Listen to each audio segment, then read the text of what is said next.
شالوم شالوم بيتسب እግዚአብሔር አምላክ ሰላምን ጸጋን ምሕረትና የክርስቶስ ምስኩልኩም أنا حاوكم سلاح الديني كابن كرسوس قال استولدي علم لخاو بيتي كريستيان ستوكولم سويدن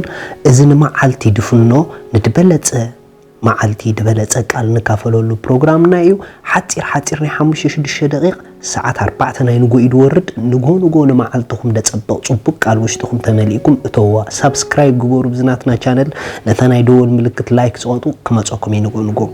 لو من نكافلو قال لعلم مدلاي منبار مالتيو لعلم مدلاي منبار دبل قال كنكافلينا ريخو محوات كريستنا كابتخالي هيوت فليزو بلو اتخالي هيوت ننغرات እንዳደለኻ እንዳተጸበኻት ነብረ ህይወትዩ ገንዘብ ክህልወካ ትደሊ ገዛ ክህልወካ ትደሊ ጥዕና ክህልወካ ትደሊ አብናይ ድሌት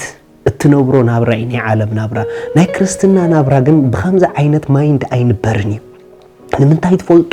እትደልዮም ነገራት እትጽበዮም ነገራት ናትካ ክኾኑ እትደልዮም ነገራት ኦሬዲ ናትካ ዘይኮኑ ስለዝኾኑ ክኾኑ ናትካ ኢኻ ትደልዮም ክርስትና ግን ኩሉ ናትካ ኮይኑ ትጅምሮ ህይወት እዩ ስለዚህ እቲ ሐቀኛ ናይ ክርስትና ማይንድ ገለ ክህልወካ ትደልየ ዘይኮነስ ከም ዝህልወካ አሜንካን ፈሊጥካን ትጅምሮ ህይወት እዩ መጽሐፍ ቅዱስ ክዛረብ ከሎ ከምዚ ይብል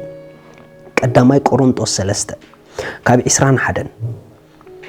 ጳውሎስ ወይ አጵሎስ ከፋ ሆነ ዓለም ኮነት ህይወት ኮነት ሞት ኮነ ዘሎ ኮነ ወይ ዝመጽ ኮነ ናታትኩም እዩሞ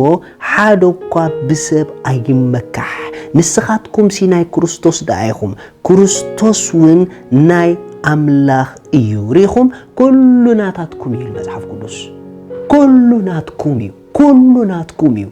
كجمرو خلهم كل ناتكم كويني إخم كريستنا جميركم مو سلازي أبناتكم نخهلوكم اندادلوهم أيتمبرو كم زحلوكم كونكم جن بأمنات مسقواب جمرو نمنتاي تيلكموني ناتكم زي كون نجر يلن ناي كريستوس كاب كونكم ناتو زبالة كله ناتو خونكم يخم مخنياتو تماقل تبهريون نعود ما موارستون كونكم يخم انت دا موارستو كريستوس كوينا اسو زلو علنا نسوز ورسو ورسنا يئنا بمعرم سوخن تقوملو نخألينا مالتي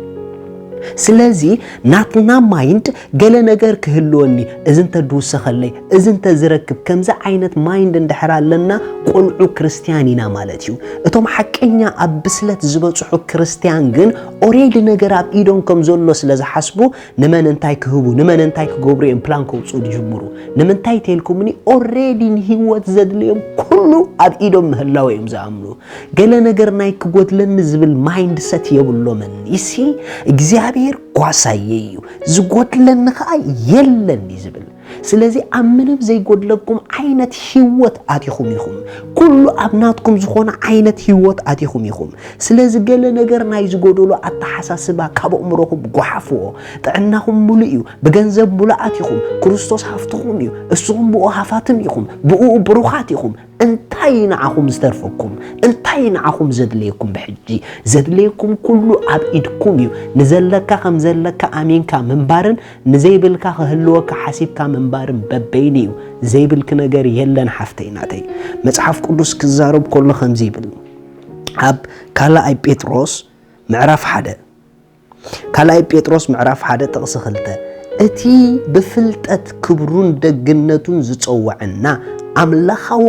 ኃይሉ ንህይወትን ንፍርሃትን እግዚአብሔርን ዝኸውን ኩሉ ካብ ዝህበና ሃሌሉያ ኩሉ ካብ ዝህበና ሪኹም ኩሉ ካብ ዝህበና ኢየሱስ ንዘለዓለም ጎይታ እዩ ክብርን እግዚአብሔር አምላኽ ይኹን ስለዚህ እቲ አምላኻዊ ኃይሉ ንህይወትን ንፍርሃት እግዚአብሔርን ዝኸውን ኩሉ እግዚአብሔር ሂብኩም እዩ ከም ኩሉ ዘለዎ ሰብ መሕሳብ ነእምሮና ነላምዶ ከም ኩሉ ኣብ ኢዱ ዝኣተወ ሰብ መሕሳብ ንህይወትና ነላምዶ ሽዑ ፕላንና ክቕየሩ ክጅምሩ እዮም ኣረኣያና ክልወጥ ክጅምር እዩ ኣተሓሳስባና ክልወጥ ክጅምር እዩ ካብ ሃበን ወስኸን ወፂና ናብ ኣለኒ ክንሳገር ኢና ናብቲ ብእምነት ብክርስቶስ ዝንበር ዓይነት ላይፍ ብኡ ፋንክሽን ክንገብር ክንጅምር ኢና ኣሕዋተይ كل بكريستوس ناتكم كوينيو نناتكم ايتبكيلو نناتكم ጾም ጸሎትን አይተወሰዱሉ already كل ناتكم يو ناتكاز ሆነ በእምነት አክሽን ወሲድካ በጥቃሚ ደድሌካ ሃሌሉያ ኣነ ብክርስቶስ ብሩኽ ይበሉ ኣነ ብክርስቶስ ኣብ ሰማያት በሉ ብኩሉ መንፈሳዊ በረኸት በሉ ተባሪኸ ኣነ በሉ ዘርኢ አብርሃሜ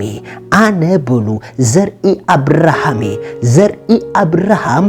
ብሩኽ እዩ ስለዚ ኣብ ምእታወይ ኣብ መውፅአይ ብሩኽ ኩሉ ጊዜ መሊኡ ዝተርፍ ኣለኒ بكريستوس كله ناتيو أنا ناي كريستوسي كريستوس ناي أملاخيو ناي أملاخ ناتيو in Jesus mighty name amen ስለዚህ ሎሚ ንጎይታና ኢየሱስ ክርስቶስ ኣብ ህይወትኩም ወሲንኩም ክትቀበልዎ እትደልዩ እታ ኣብኡ ዘላ ናይ ዘለዓለም ህይወት ክትቀበልዋ እትደልዩ እዛ ጸሎት እዚኣ ጸልዩ እግዚአብሔር አቦ ስለወድኻ ኢየሱስ ክርስቶስ የመስግነካ አለሁ ያአምን አለሁ ኢየሱስ ክርስቶስ ስለ ኃጢአተይ ከም ተሰቅለ እዳ ኃጢአተይ ከፊሉ ከም ዝፈጸሞ ስለይ ከም ዝሞተ በሳልሰይቲ መዓልቲ አምላኽ ከሞታት ከም ዘተንስኦ አብየማን አምላኽ ከም ዝተቀመጠ ያአምን አለሁ ኢየሱስ ክርስቶስ ናይ ህይወተይ ጎይታ እዩ ኢየሱስ ክርስቶስ አምላኸይ መድኃኒይ እዩ ካብዛ ሰዓት ንክርስቶስ ብምቕባለይ ሓድሽ ፍጥረት ውሉድ አምላኽ ኮይነለኹ መንፈስ ቅዱስ ብሽም ኢየሱስ በእምነት ናውሽጠይ ይቀበለካለኹ አሜን እዚኣ ጸሎት ጸሎኹም ብጣዕሚ ቋሓጎሰኩም በዚህ ታሕት ዘሎ አድራሻና ኮንታክት ግብሩና ይኹም ሰድለኩም ሓገዝ ክንለኸልኩም ኢና ሻሎም